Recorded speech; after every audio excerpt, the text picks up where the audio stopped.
Hi, everybody. Welcome to the Fun Astrology Podcast. We're talking about the week of May 4th and 5th, moving on forward, and we're going to take a look at a much bigger picture because there is some really big and important stuff getting ready to happen in the sky. So much so that instead of looking at charts and your eyes would be glossing over and you would be trying to find police stop videos, we're going to look, I can't match that, but come on, we're going to look at a list here instead of charts. So at least we have this. You can get this in your mind and we'll break these down. Not all of them in this episode, but you at least can get an idea of what's going on. May 17th. Now, there are more in May, but obviously these are the highlighted feature ones. The Sun conjuncts Uranus on the 17th. All right? Now, remember, Noel Teal's definition of Uranus. Get this in your mind. Bzzzt, right? Some of you already did that. Good for you. The Sun enters Gemini on May 20th. And as a Gemini rising, I can say bzzzt, because that's going to be chaotic as well. The stability and the groundedness of Taurus gives way to the division and the flightiness and the butterfly. I just think Geminis are like butterflies. If you like butterflies, you like Geminis. If you understand a butterfly, you understand a Gemini. May 24th, but see, that energy is going to be there for all of us coming up. May 24th, Saturn moves into Aries. It will be neck and neck with Uranus, with Neptune, and then they start to get into retrogrades here later in the year. But right now, the energy that we need to be focused on is Saturn also moving into the fire sign of Aries. Big shift. June 9th, Jupiter enters Cancer. And also in June, we have a moon wobble starting too here toward the middle to the end of the month, depending on which week you pick. We're going to have a moon wobble on top of this. Keep that in mind. On the 15th, Jupiter squares Saturn and Neptune right there at the 0 degrees Aries point. Boom, expansion of that energy. That's the thing you need to catch now. Jupiter is all about expansion. And on Cancer, and I'm going to show you this on the chart in a minute, it's going to be perfectly square to all of that Saturn-Neptune action. Then on the 20th, well, we got a moon wobble. Then on the 24th, the Sun conjoins Jupiter at 3 degrees in Cancer, which also will put it in a relationship with Pluto. Mars is in a relationship opposite Pluto. And this whole thing is crescendoing kind of right here. And then the big sign change that we've been anticipating, Uranus entering Gemini on July 7th. So you remember we've been talking about these 5 sign changes. Pluto moving into Aquarius. Check, that's already happened. Neptune moving into Aries. Check, that's already happened. Jupiter moving into Cancer. Check, that's on the list. Almost check, it's on the list. Uranus moving into Gemini. Almost check, that's on the list. After this, they'll all be complete. The 5 planets that we've been anticipating will have changed signs. 2 already, 3 on this list right here between now and July 7th. Now, we have a pretty light week this week. The only major aspect is on Tuesday, and that is Venus in Aries will be in a sextile or a favorable aspect to Pluto up in Aquarius. Now, I do think it's interesting that Venus here rules money, remember, and Pluto is all about transformation, and it's about power, nuclear power. And with Venus at that critical point there at 0 Aries, where we get that full thrust of Aries go, go, go, and Mars in that favorable relationship that we pointed out, go back here, that Mars is also influencing this from Leo. We have that trine. And what did the stock market do these past 2 weeks as all of this was applying and coming together? Boom, boom, boom. It goes through the roof. Well, that could have been seen, through this, and Venus right there in perfect position to be a catalyst for that, to be acted upon. What might we expect? Well, the market is overextended, so we probably would expect a little bit of lightening up from that. But with that aspect in place, it could extend on even to more power. This is showing us how powerful Pluto is sitting there at 3 degrees Aquarius. So as we begin the week, we have the same structure that we've had with this basically for quite a while. The Saturn 0 degrees Aries, Neptune, Venus in Aries for another couple of weeks here. Mercury will be moving out pretty quickly. Here's the sun staging. It will be, like we said, moving into Gemini. So this is, the structure that we've had of this includes, let's do these. Here's Jupiter. Now, when it moves over, but it's basically, we're watching this. See, it's at 22 degrees in this square relationship with all of this that's going on over here. It definitely is catching the north node of the moon, Saturn, and Neptune, a little bit less as much with Venus, but it is definitely in this square aspect to this point, and it is going to be for a while. So that brings this tension between 0 Aries and 0 Cancer. 0 Aries, the world point, the point of origination, all of this change is taking place right here. This is the crux of the basis of what's happening right now in this chart and in our world is happening around that point. And with Jupiter getting ready to move into Cancer, which is, of course, kind of the ultimate water sign ruled by the moon, we're dealing with a conflict between the fiery out there emotions and the inner world. And that's why everybody's so stressed and stretched right now. That's what you're feeling, is that square right there. We'll elaborate on it. I just want to set the tone of exactly what all is going on and why. Now we have Mars in the fiery sign of Leo. That's been in there, all right? That's a favorable aspect to that same thing. So while we have the conflict with expansion, we have the go, go, go with Mars. So if you want to overrule this angst that you've been feeling, go, go, go. Put on your fire. Fire, fire will overtake that Cancer water. Normally they say water puts out fire. In this case, it's fire 2, water 1. Okay, does that help? So yeah, I mean, that's the way. Bull your way through it is, or blow your way through it, or fire your way through it. And then, of course, Mars is in this ongoing tense aspect with Pluto. And we have the south node of the moon, which I think is still very significant. And the kite formation that we've had for a month or more is still in place for another, I think, 2 weeks. And then this leg right here will break off. That will go away. It still will kind of be there, but basically that's what we'll be ending up with. So the south node of the moon still brings this. I mean, I'm sorry, I know there are a lot of interpretations about the south node of the moon out there, but it is the tail of the dragon. And tail is a good, polite description, so I don't have to put that E button up there. Okay, keep in mind, I fully believe in the interpretation of the sweeping from the south to the north, that the south shows us the other side of where we've come from and what we want to move toward. I also understand the reciprocal interpretation, and you know what? They both have merit. They both work. So you also can look at the south node as, to a degree, undeveloped characteristics, that the characteristics that you find of the south node, which one interpretation would say are your strong points because you have gotten them down really well. The other is you can also kind of lean on those or refresh them or follow into them. I mean, it's kind of a mixed interpretation there of the south node and the north node. We're not going to get into that. Steve Forrest has talked about it a lot in his work. Robert Glasscock in The Old Soul, New Soul has given his side. The two are in opposition, basically, but they also work together, and it's amazing how they do that. They work and blend together well. Okay, and even I've heard both acknowledge the other, the other reciprocal positions, like there are multiple. And then you can throw Vedic in there with Rahu and Ketu, and you get a whole nother mix in the blend there. Now, here's the one that I'm keeping my eye on, and I wanted to spend the rest of the time here talking about because we have squares coming off of Jupiter, which is approaching that 0 degree Cancer point. But this is called a T-square, obviously, 2 squares and then 2 planets opposite each other.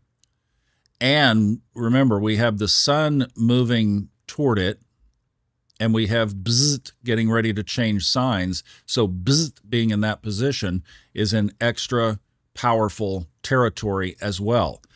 So let's pick this apart. First of all, this is really going to be strong and powerful. We've seen the implications of it. Everything that has happened in April and will be happening in May and will be happening going forward is a result of this stack at 0 degrees Aries. The tariff war that we're in now. Aries rules war. We know that Neptune in Aries creates wars. We have an economic war at play right now. We'll see how it works out. But Jupiter expands everything that it touches. So it is expanding, first of all, what's in our past that needs to be cleaned up? I mean, you know what you could almost write right here? Whether you like what's going on or not, what we have is a great cosmic doge.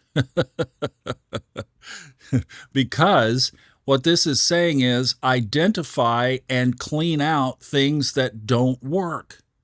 Now, there are different ways of doing that, but my point is that's what the South Node represents. And that is even extending into so many things in our own life. Jupiter is simply expanding that. No wonder we're feeling the way we're feeling.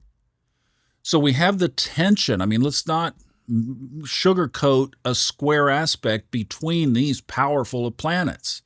Saturn and Neptune are going to be a force of nature, and Jupiter, for the next extended month's time, is going to be extending that energy. And the Sun, which basically is you and me and our identity, is moving in toward that position, and it's going to have to cross over in order to get there.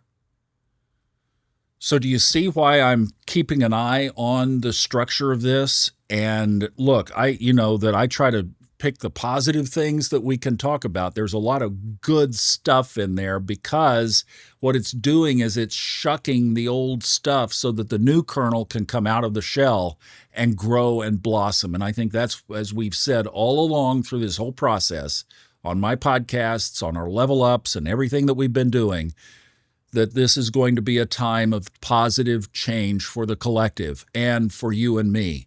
For those of us who live our highest timeline, yes, it's hard to watch the shucking process take place, where that old shell needs to be pulled away. But I believe that that's what we're looking at here, and that is so descriptive in this chart. So we have to stay on our higher ground as we kind of watch and navigate through these changes. And I get it. We'll all be paying more for things if that's one of the outcomes of this. We may have bare shelves if that's one of the outcomes of this. I don't know what's going to happen.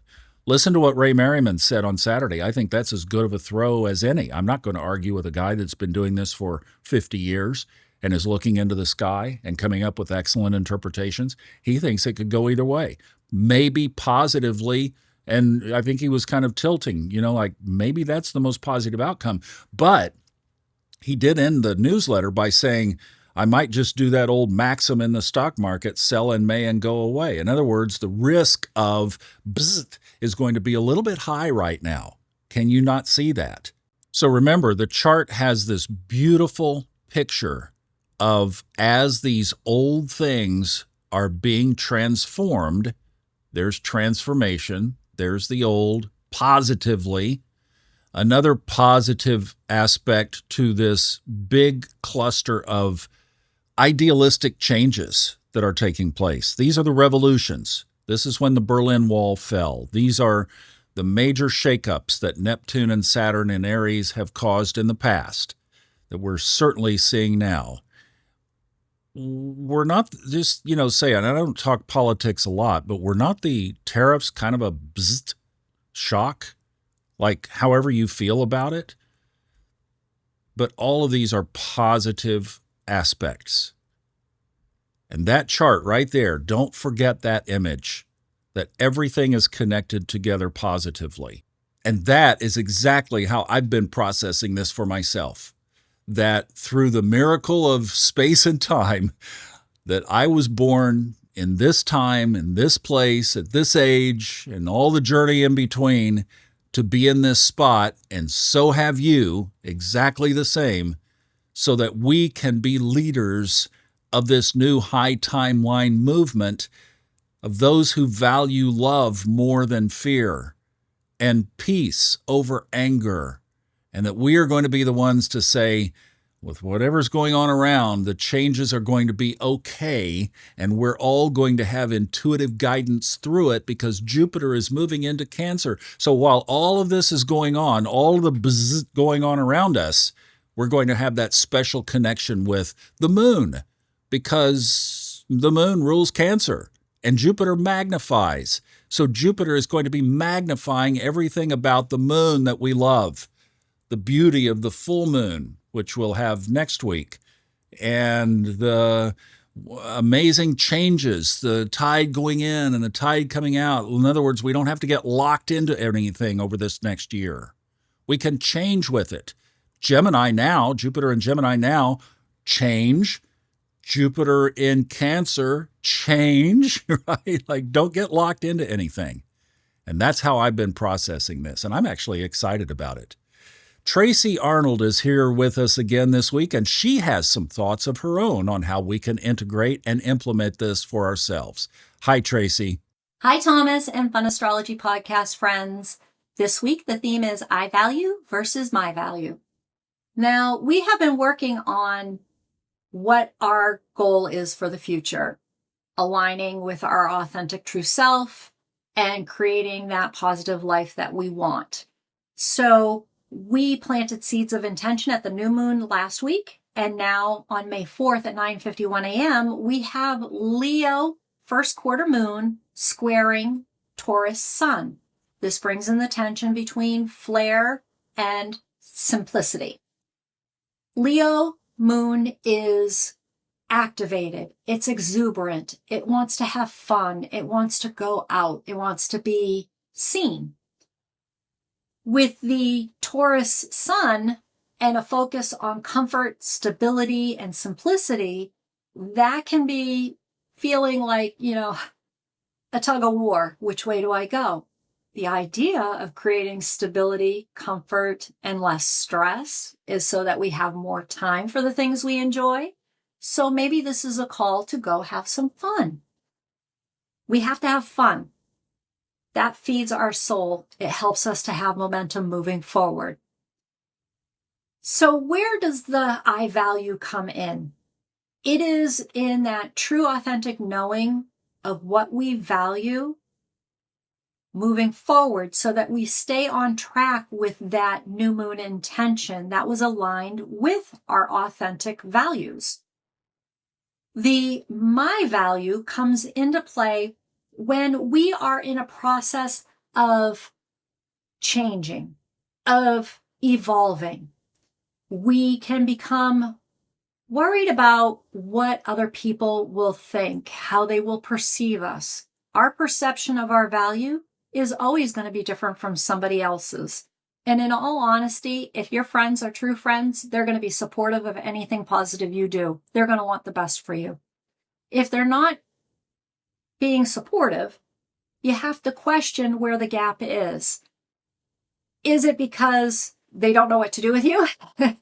Or is it just simply that they have a different perspective, different values, and you're growing apart? Maybe, maybe not. You have to kind of step into their shoes and think about what they're perceiving of you. But don't get hung up on it in a way that says, I shouldn't be making these positive changes in my life. My value is not based on somebody else's perception of how I am or who I am or what my value is. Because at the end of the day, this is about you. You being authentically you, whatever that looks like, whatever feels good for you. And when you are true to yourself, that is more value than anything else you could do. Being superficial is not valuable for anybody. Not for you, not for your friends, not for your family. So be true to you, and your value will shine through. And if somebody can't see that, that's a them problem, not a you problem. Anyways, you probably are sitting here going, we've been talking about the moon an awful lot. And yes, we have. The moon moves constantly, And it brings up different things in us to be aware of, up into the conscious level of our mindset, so that we can look at different things from different perspectives, whatever the transits are, what's going on. How does that make us feel in different aspects of our life and from different perspectives? And that you can see that in the natal chart. If you look at the natal chart and you look at the transits to your chart, you'll understand that. We need to have more awareness for the moon because it is our emotions and it does affect us. If you're empathic, if you are a sensitive person, you feel these shifts. And when we are better educated, have better knowledge, we know what is coming. We know that after Leo comes Virgo. Virgo can be very much, focused. They can get things done, but they can also be hypercritical. So we want to know the good and the where to beware of what could come up within us next. So that way we're not surprised and we can keep moving forward in a positive way. So while I was planning this conversation, this whole video, in that intuitive flow state, I kept getting nudged to go look at the Book of the Moon by Stephen Forrest, which we know that Thomas does the narration for. And I didn't understand why I needed to look at it. I've been learning astrology for over 20 years. I have some of his other books, and they have stuff about the moon in there. But when I went and listened to the little audio blip for that book, I realized he's talking about more than just the basic full moon and the new moon. He's filling in the gaps with all the different phases and the value of the moon and how we can embrace it. So now I'm caught between, I need the book, but I want the audio. Do I buy them both? What are you going to do? What do you guys do? Because Thomas has other books that he's narrated. Do you have that same conundrum of, I want both? Put it in the comments. I will be looking to see what you put. So I think it's interesting to know what works for different people. Give it some thought. Think about how you are staying on track with your stuff. And as long as you are remembering to continuously, keep your eye on your goal, you're going to be moving in the right direction. So until next time, continue to align with the rhythm of the universe and the wisdom of your soul, and you'll be doing great. Namaste. Thanks so much, Tracy. I hope this gives you a total package of how to approach this week. It's a fairly quiet week in the sky, so let's enjoy that, and we'll muscle up and get ourselves ready because, as you saw from the chart, changes are coming, and we'll be ready when they get here. Thanks so much for watching. We'll see you on the podcasts all through the week.